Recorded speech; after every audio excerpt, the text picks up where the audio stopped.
Sementara itu, Parlemen India menolak untuk turut menyetujui kesepakatan yang tertuang dalam Deklarasi Bali. Pernyataan sikap ini disampaikan dalam penutupan Forum Parlemen Dunia di BNDCC Nusa Dua.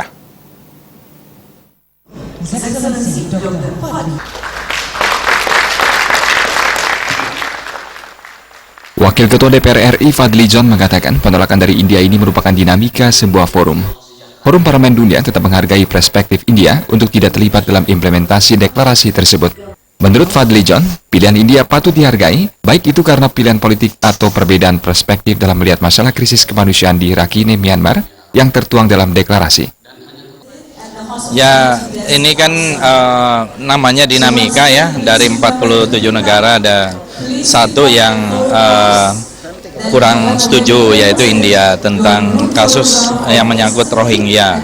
Saya kira tidak ada masalah, note ya, tadi kita sudah sepakati bersama, ini masuk di dalam satu Bali Declaration dari parlemen yang hadir di sini ada 47 negara, jadi kecuali India. Tentu kita hargai sikap itu, baik itu karena pilihan-pilihan politik maupun karena perspektif yang berbeda di dalam melihat masalah.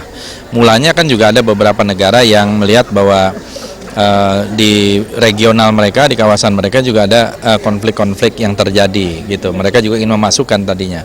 Jadi saya kira ini bagian dari dinamika sebuah forum, apalagi forum adalah forum parlemen, pasti mereka punya sikap masing-masing, tapi pada akhirnya bisa mencapai semacam konsensus ya, meskipun ada note ya yang tadi juga kita hargai.